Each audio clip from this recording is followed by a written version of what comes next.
Hello ladies and gentlemen, welcome to the product profile for the Durafly Tundra. As you see in front of me, 1300mm no limits plug and fly model here from Durafly. If you are into STOL and bush style flying, if you like flying from floats, if you like flying from skis, if you like FPVing, this model will do it. There's also the optional candy drop system and optional skis. There's two options that are not included, but the Tundra is designed to accept those. We're not going to cover those in the product profile. We're going to cover only what's in the box and included. That would be the floats.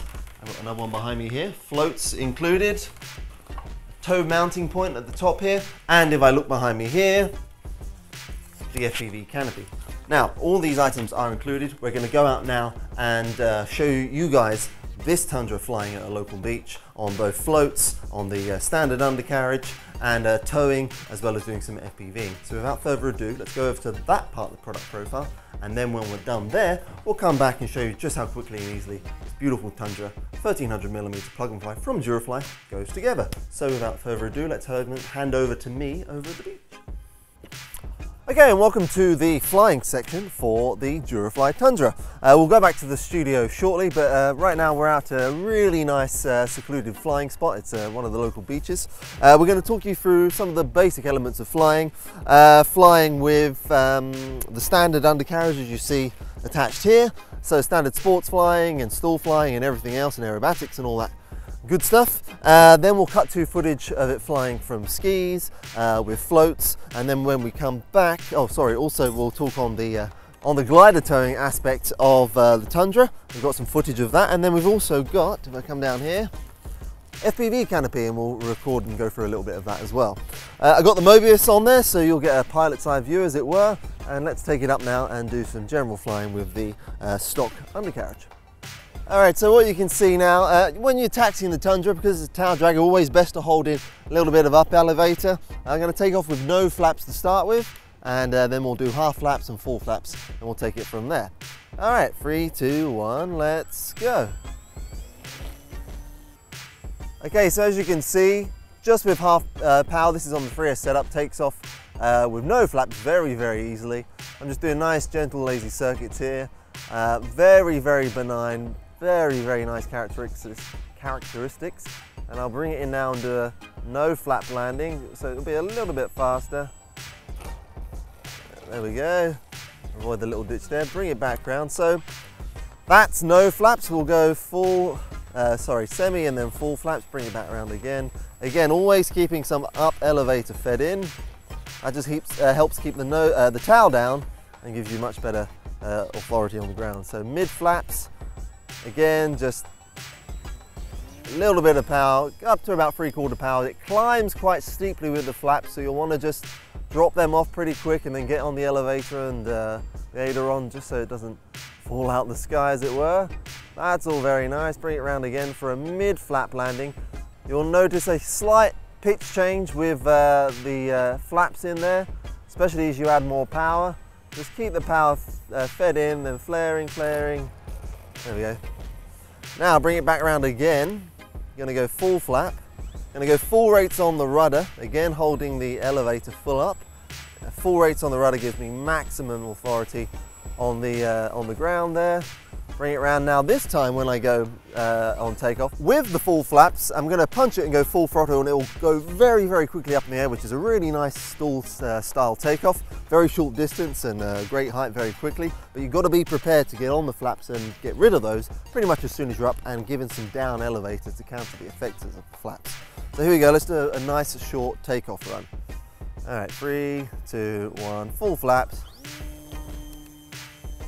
And it's up, there we go, nicely up. It will climb vertically, take the flaps off at that point, and we'll just all turn down. So that is the taking off with the flaps in all the different stages. Let's do a full flap landing now. Get my approach right, let it come down naturally, and then at the last minute you just want to flare. That's a bit bouncy, but the sand is quite compact. All right, so now we'll just take it up and we'll go through the aerobatics. All right, so we're up now. This is the Flier setup, so rolls no problem. Very nice. That's on low rate there. Let's just bring it round and do high rates. Ooh, there we go. A little bit barrely, but that's okay. It is a high-wing model after all. Now what you can really do is really use the rudder for coordinated turns like we've got here. That's a lot of rudder there and there, just to bring it around to stop that wing from dropping. So now we'll go by, go up and do another stall turn at the top, catch the elevator on the bottom, and it comes out of that nicely. Let's take it up for a bit more aerobatic maneuvers. Okay, so we're going to come around and do a loop now. As you can imagine, it performs this effortlessly. All right, loop, very, very easy from level flight, full power, up she goes, nicely around. Now another little trick, if you really want to come out high on the loop, I'm going to bring it around. At the top end of the loop, what you can actually do is apply full flaps. So let's go ahead and do that now. Up, and then at the top, cut the power, bring the full flaps in, and then it really slows down nicely on the exit. Then you keep bringing it around, keeping a little bit of power up on the elevator and using the rudder in the turn there, just to keep the wing as level as possible. Do a nice little flyby.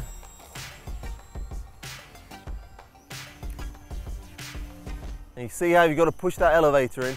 All right, so now let's take and up and do a flat spin. Well, I say flat spin, let's just get a spin of sorts. After all, I'm not that good of a pilot. So I'm going to go in now full rates to really get the effect. You're right, Herman? So I'm going to pull up into the stall and kick it over.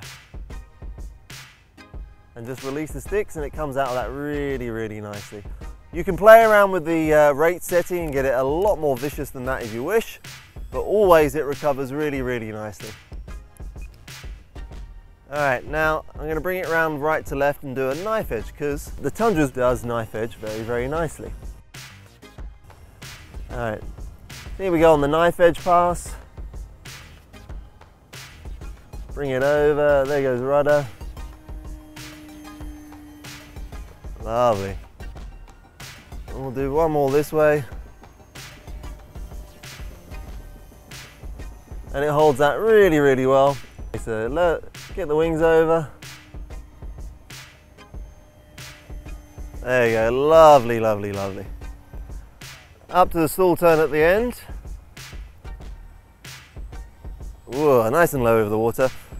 So that's essentially it with just the basic aerobatics. It'll do the book, it'll do much more than this. But the Tundra is really about that low and slow flying. So I'm on mid flaps now. And again, I'm using quite a bit of elevator in the turn and coordinating with some rudder as well. And you can really get it to fly nice and slow. Coordinated turns are the secret here. I put full flaps on now. You'll notice it pitches up quite a bit. You just got to counter that. And then it's an absolute flying in that nice, slightly high alpha setting. Look how slow that goes. I'm using rudder mostly in the turn with aileron just to correct. And you can see just how nice and slow it flies. So with the Tundra, it's on the ground now. The Tundra is as much about flying the ground as it is the air. And a really nice trick is just to slowly bring the speed up on the ground and then get the towel off and then just run along in a high-speed taxi run. So if you've got it there, I've got no flaps on at this point. I'm on the rudder. I'm just pushing forward a little bit on the elevator. And look how nicely it goes on. Takes all those rough rocks and everything. Not a problem. Full flaps, little bit of power and back again. So even on the ground there, it's almost as much fun on the ground as it is the air. So I'll bring it around and we'll bring it in for a landing. Bit of power in the turn, coordinated turn.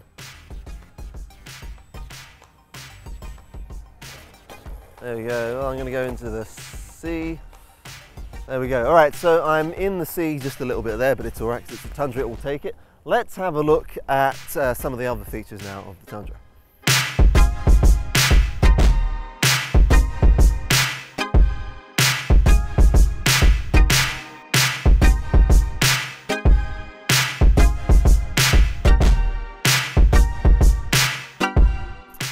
Alright, so that was the Tundra in its basic standard configuration. Now the other ones I want to talk about now are the skis and the floats. If we look at this footage here, you'll see just how easy it is to take off with the floats.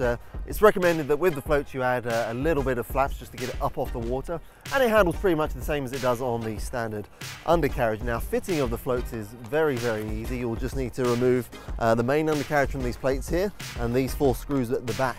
Now, those 4 screws will then be used to attach it here at the rear, and then the standard 4 screws at the front with the mounting straps are used to hold the front bracket in. But again, the handling is pretty much the same. It adds a little bit more drag, so you will want to keep on the power just a little more. And an essential thing when flying the floats is to keep the power on when it comes into landing. You don't want it just falling short and creating lots of splash. That said, as you can see on the taxi passes, the floats do have those anti-spray rails, which stops the water going up into the model.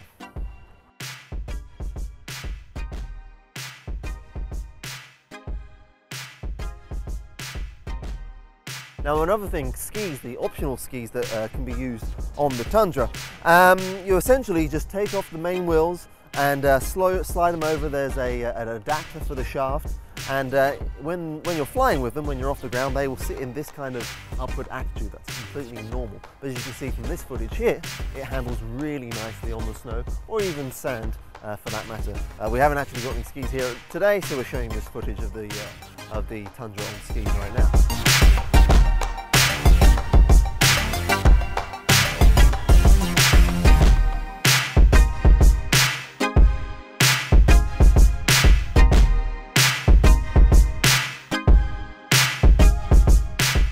Now, the next part that's an optional extra on the Tundra is a candy dropper. Candy dropper actually, we've got in your kit you'll find a adapter piece of foam to make the candy dropper fit on here. You can either Velcro it or bolt it on directly. There is a bolt-on plate there. And the candy dropper is a lot of fun. It does add some additional weight and drag, so you will especially want to keep on the power with the candy dropper, but it still handles it very, very well. As you can see from this footage here, candy dropper is a lot of fun, dropping candies, receivers. I know last year in our event in the Netherlands, we dropped a load of receivers, much to the joy of all the people in the audience. So the candy dropper, another versatile element of the Tundra. And now one of the other ones is the toe.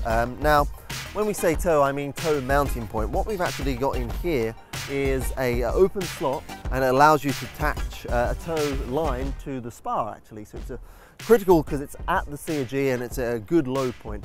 Now, what you want to do is create a loop like I've done here, or tie the toe line directly onto the spar or around this loop. It's up to you. The release mechanism would be on the glider itself. Now, when you're setting out your toe line, you want it to be probably about 10 or 15 meters, as you can see in this footage here. Apply power and give it a nice straight takeoff run, and you want nice gentle turns. And what you're aiming for is for the glider to always be above and of course behind the toe plane. So watch out on those downwind legs, especially because you'll have to speed up to keep up with the wind and then reduce power as you come back. You can see it all in this footage here. And then when you're ready, just release the glider and away she goes. You'll find that when you do tow gliders with the Tundra, it will be off the ground before the Tundra is. That's good. You want to keep the speed up, keep it taxiing along on the ground as you saw here. Let the glider get up first and then you take it up. And that's essentially the toe mounting point feature of the Tundra. So we're getting a bit pushed for time because the tide is literally coming right at our feet, but the final section for this is the included FPV canopy. Now, this is a plywood canopy that you need to build up. It builds up very, very quickly and glue together. It's pretty much open for you to mount as you see fit your FPV equipment. You can do a pan and tilt on there if you wish. I've actually put my VTX in that spot, and I put the camera right on the top. That really gives you a nice pilot's eye view.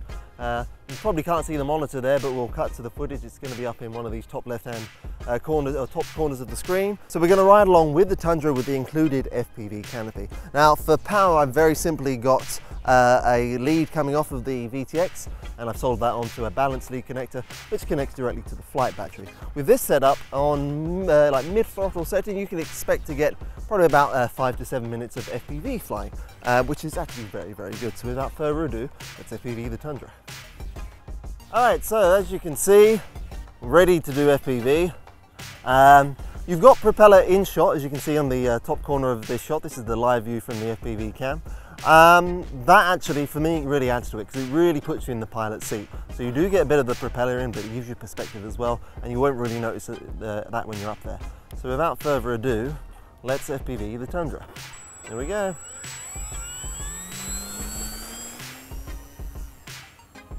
Now it really puts you in the pilot seat, and also it means you can see just how much trimming it needs to fly nice and level. I've got a really nice view going back down the sea here. You'll probably fly a little slower than you would do normally. Being that you're right in the seat, you can probably really judge the speed a little better. Now I took off then with mid-flaps just to get me off because that tide is coming in. So excuse me whilst I adjust my trim a bit. Okay, here I come. I'm going to go past the sandbank now.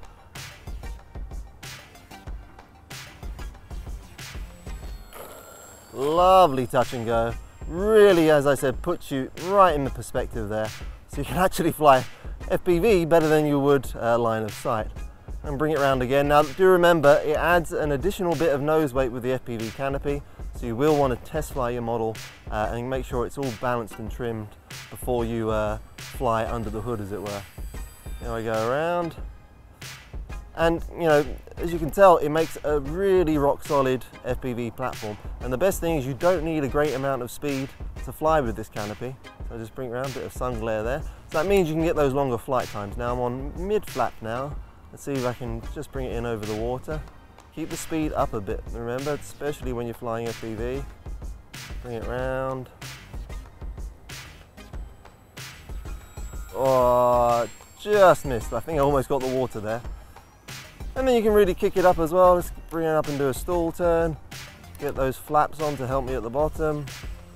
So as soon as you get used to flying it just as you would line of sight, then you can really get quite comfortable with it. Am I quite low to the water there? Yeah, I look it. Alright, so that's always fun trying to judge. Perhaps recommend that you don't do this over salt water like I am. It's a little bit risky. So FPV is good, you can fly in and out the canyons and whatnot if you have them, but for me, it's all about shooting those touch and goes. Let's see what I can do here. Bring it towards the camera. Oh, a bit bouncy there. Alright, let's see if I can do a smoother one. So that's it under the hood. Nice view. Let's see if we can go in between these trees here. All these little shrubs. There you go, that's proper bush flying right there. Bring it up, don't go too low, too far away, you will lose video. Bring it back round again. Let's see if I can do a nice touch and go. I've got some people here, so I need to watch out for them. Excuse me. Alright, where's that sand slit? There it is. There we go, beautiful.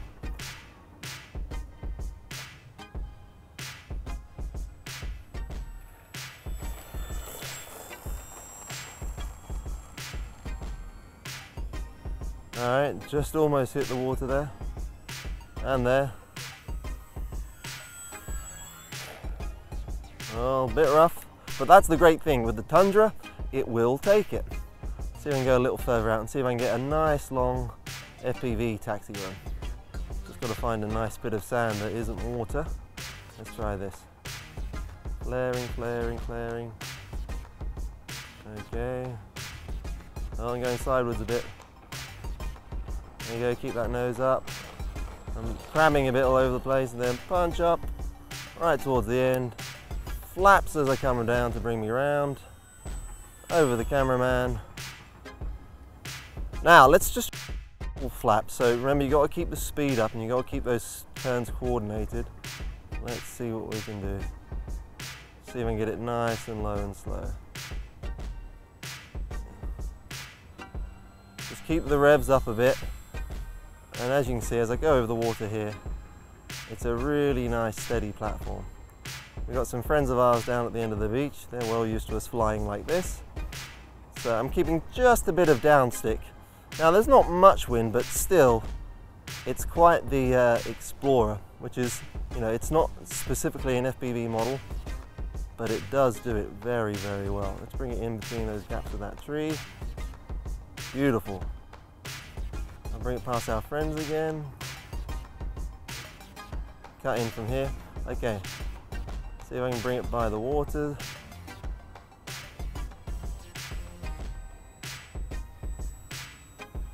There I am. A bit of rudder in there, bit of power.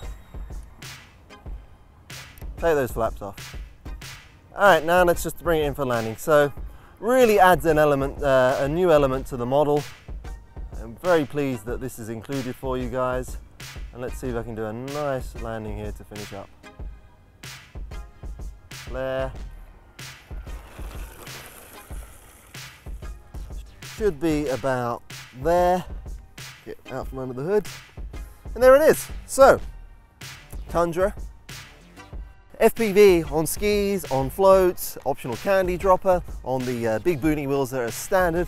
It's a lot of fun. We're going to take you over to the studio now so you can see just how easily and quickly this beautiful model goes together. And I hope you enjoyed the flying section, and stay tuned for more Durafly product profiles with coming Durafly releases. So without further ado, it's back over to me in the studio. Okay, thank you very much for that, Stuart. As you can see, the Tundra flies beautifully on both the supplied floats and on the undercarriage. And with the FPV canopy, and the tow system works very, very well indeed. Now there are optional parts, as I said in the talking heads there outside, the optional parts being the candy dropper and the skis. I'm not going to go into details with those items because they are additional optional parts. In this build, and for the remainder of the video, and as you've already seen in the flying, we're going to concentrate on the parts that are supplied in the box with the Tundra, namely being the floats, and then on the fuselage there is the tow mounting point, and of course there's also the FPV canopy. So without further ado, let's get the contents of this box on the table, and we'll go into just a few points of the build. It's a very straightforward build, very, very easy. All I'm going to do is stop and pause when there's just a few little areas I want to bring your attention to, where maybe a little bit more care and attention is needed when assembling this fine model. So without further ado, let's continue.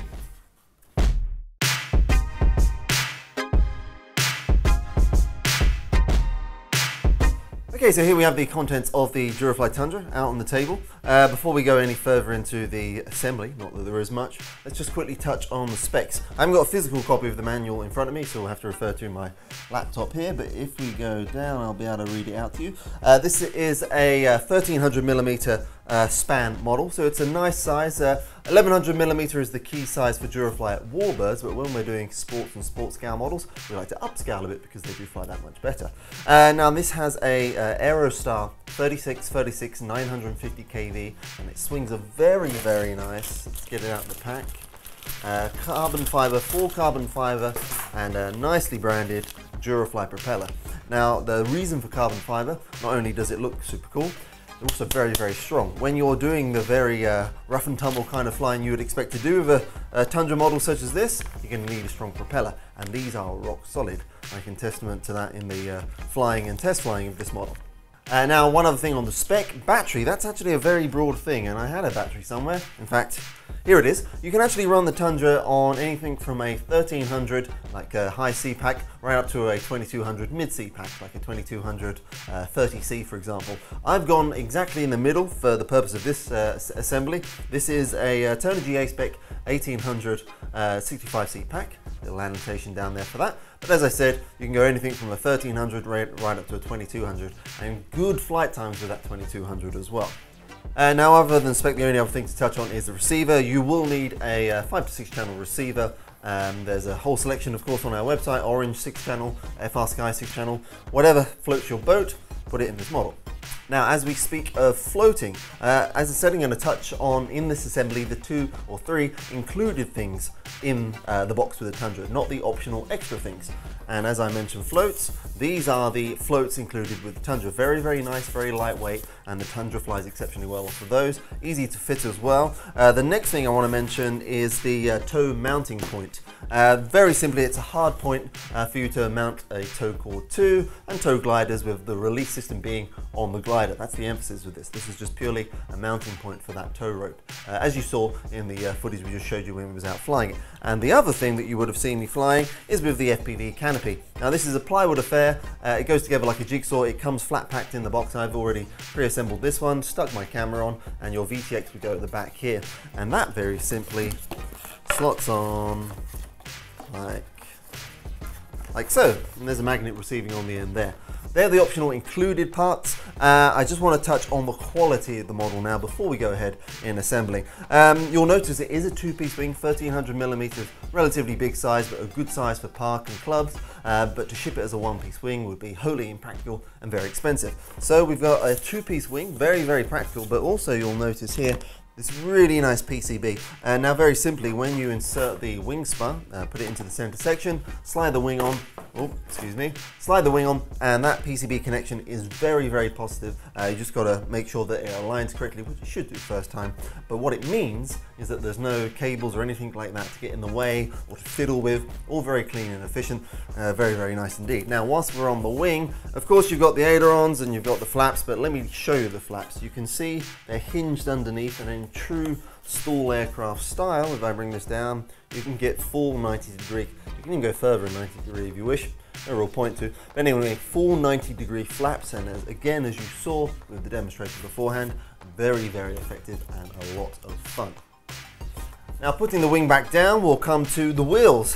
One of the most important parts of any STOL type aircraft, big boony wheels, and these are amazing. These ones are actually very, very good. Point of note, these are made from EPP, not EPO like the rest of the model, so they actually give you a bit more buoyancy and squidginess, which is actually something that you want on a model such as this.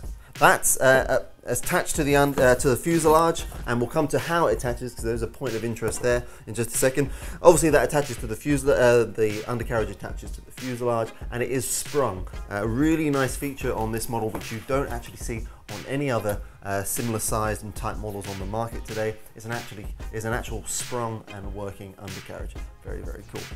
Now, going around the fuselage, one other thing I want to say, when you pick it up, you'll notice just how light it is. We've tried our best to make this as light as possible, and it flies very well because of it. But continuing along the fuselage, you've got an access hatch here, magnetically held.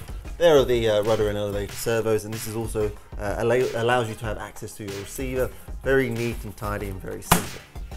Now, as we go around the rest of the content of the box, you'll have your accessories in a bag. Now, the accessories, all high quality, all pre-included of course, and all the bags are labeled. I want to bring your attention to this. This is pretty much the only tool you will need, and it's included. The Tundra is, like many other Durafly models before it, is completely screwed together. There are options to glue parts if you wish, and we'll come to that in just a minute when we continue with the build. Tail surfaces, nothing much to say about them other than they are carbon reinforced, and they just slot onto the fuselage and screw down. Main spar I've mentioned, and this is the final bag. This is the final bag. This bag includes the wing struts, the bracing for the undercarriage and the bracing for the floats, and of course, I'll get out the packet this time, this gorgeous carbon 12x6 propeller. There you see there, it is a beautiful thing to behold. Alright, and I just want to pick it up one more time. Let's have a look under the hatch. This is the canopy hatch, and it's where the FPV canopy goes, of course, but this is your main access hatch to the battery area. Now, you'll see here the Aerostar 40 amp speed controller. 40 amps is adequate for this. If you want to run 4S on this, you can. Would recommend replacing that speed controller probably with a 50 amp unit.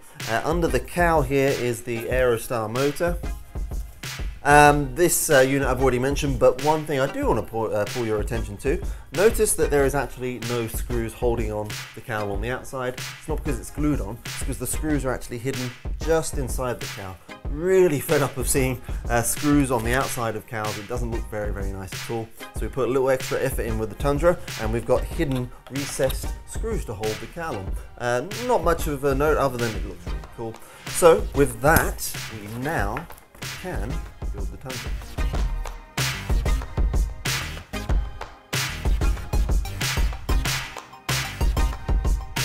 Alright, now we're back. We've got the first components of the first page of the instruction manual laid out in front of us, and I am going to talk here because this, whilst not complicated, you do need to pay attention when attaching the undercarriage following the manual. So if we scroll down the manual, one of the first pages you'll see after the specifications and the recommended parts and the contents of the box is the undercarriage, but actually just before that, one important note, something that we try and do with all Durafly models, these hinge lines are of course reinforced. So with every single control surface, you'll need to flex them back and forth. That's pretty much a given now with Durafly models. So the first part we come on to is the undercarriage, and there is a particular way that this needs to be assembled in order for it to go together. So let's get into that now. First of all, you have the main wire for the undercarriage, and if you notice, there is a ever so slight rake forward on this. So that rake forward, and if I slot it in like so, you'll see perpendicular to the fuselage that leg, or arm if you like, undercarriage leg, is going forward. Great. Now the next part you'll need to put in are these rear braces. Again, it's all in the manual, and they go in, you need to pay particular attention to this, they go in like so. First of all, you put the rear one in here, that rear one in there, and then this one goes in here. Now this is the important part. Once you've got them in, so these are undercarriage keepers. See this little hook here, or this little loop here? That needs to be on the inside. And then what you do is simply slide that onto there like that. And again, do it for the other side as well. That will pop and slide around a bit, but that's okay. Push it on, and that is the basic assembly. Then you'll want to just push it down firmly in place, because in a moment what you're going to do is then screw it down. So that's it now pushed in place. Now the next crucial part before you screw down anything is this cross brace. This pushes down into these slots here. Push those down nice and firm. Again, very important. We'll come on to why in just a second. Now you can start screwing stuff down. Now what you'll notice is that in the manual it only calls for 2 of these plastic bits. These are the main plates that hold on the undercarriage. In fact, there are 4 supplied. Why? Well, because you've got 2 spare. So put those 2 aside, and you want to concentrate on these ones. And these are marked left and right hand side when looking from the front of the model. I'll go ahead and put these on now. Just push those into place. Now you'll see that as they go on, they actually clamp down onto this metal part. That's important. And there we go there. So they're pushed in place. And then these rear braces for the undercarriage, they're secured by screws as well. So these front braces are secured by the 2.3 by 10 screws, 2 on each side, and then the generic 2 by 8 millimeter screws hold on the rear. So let's go ahead and do that now.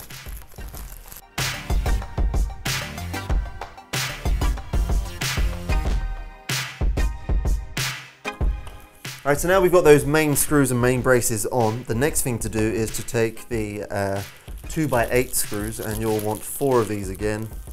Get 4 of those out now.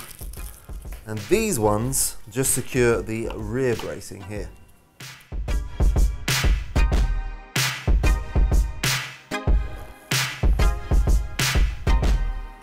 Okay. So now with those rear braces held down firmly, I'm going to bring your attention to the cross bracing and the spring system. This is the suspension system, if you like. So you've got these 2 plastic parts on the undercarriage. You need to swing them in so that they are directly facing inwards and each other. Then they will move a bit, but that's right to start with, because you'll soon sort those out. Then you need to just hook over the spring through this center hole here. You can do it with a pair of pliers or just with your fingers like so. Now the idea being here is that you hook on that to there, and then bring these 2 together, and there we go. Do it on the other side now as well.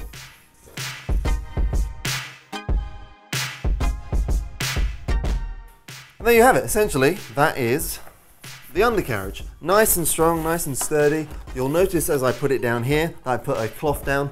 You will want to do that to protect the top of the model, because you do need to put on quite a bit of force when screwing on those screws, so they are nice and tight.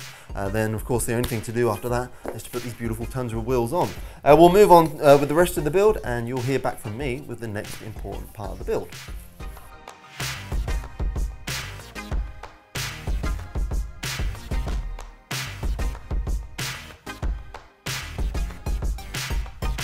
So that's the undercarriage well and truly on, looking very good already.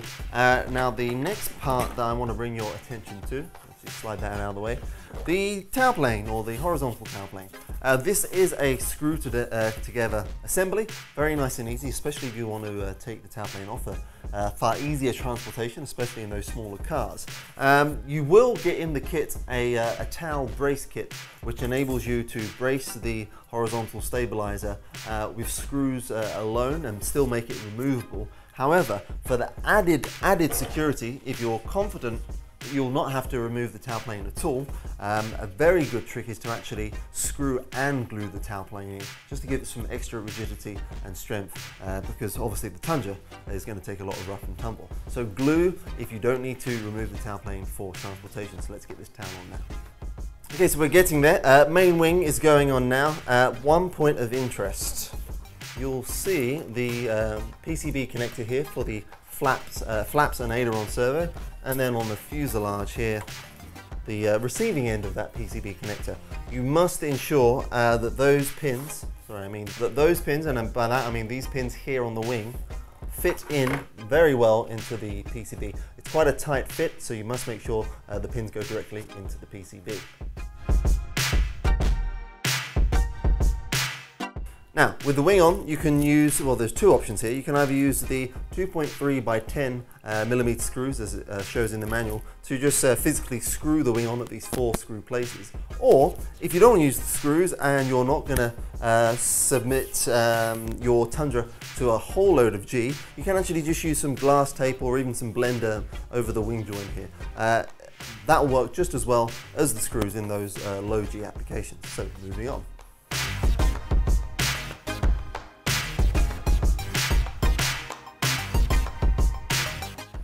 And there you go, as if by magic, that is the Tundra assembled. Not many steps in this one, very straightforward. It looks very good. Now this one, I've just dry set up, just for the purpose of demonstration. But what I can show you is, again, just how nicely those flaps can fully deploy to 90 degrees. Really nice, and a key feature of the Tundra. If you haven't flown with mid or full flaps on, with quite a bit of power, please try it. Even low power, it's a lot of fun. Very authoritative on the controls. You can do a lot with it, as you already saw in the flying footage beforehand. Now what I'm going to do here, we said we'll talk about the other parts included in the model. So you've got the very much Tundra style, bush style undercarriage strapped on here.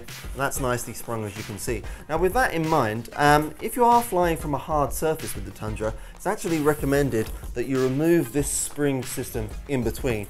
Otherwise, on those really hard surfaces like asphalt or tarmac, it will tend to bounce a bit. You don't want to bounce with the Tundra. But that said, if you're flying from grass or sand or dirt, keep them on. It's very much part of the effect, and they work very well. Now behind me here, I've got another version of the Tundra. It's actually the one we've been using for the product video and for the flying section of this product profile. It's a little bit worse for wear because it's been around for a long time, like the old village bike, but it's got the floats on it. So I'm going to pull that up now and quickly mention those. Put this beautiful one down here, and then bring the float version up. Now what this will also show you is how you can actually transport it without the wings on. You can take the struts off or leave them on. I've chose to leave them on in this instance. So if we turn it over, again, excuse if it's a bit dirty and a bit messy. The floats simply attach exactly where the main undercarriage would be, apart from the rear where there is a rear mounting bracket for the floats. So to mount the float system, you'll need to remove the standard undercarriage system, but it still uses the same front brackets here. Screw those down back in place, and then screw the 4 additional screws at the back. And Bob's your uncle, you have a Tundra on floats. Lots of fun, as you already saw. I'll bring the other one up, and we'll sign off with that one. And there you have it, ladies and gentlemen. The Durafly Tundra, fully assembled, 1300mm, STOL, sports model, aerobatic model, FPV model, float plane, bush plane, whatever you like, it can do it. There is no limits with the Tundra. Beautiful looking aircraft, flies extremely well, very lightweight, and of course is available right now from HobbyKing.com. Do check it out. Also check out our new items page, and until the next product profile, subscribe to our YouTube channel, and I will see you next time.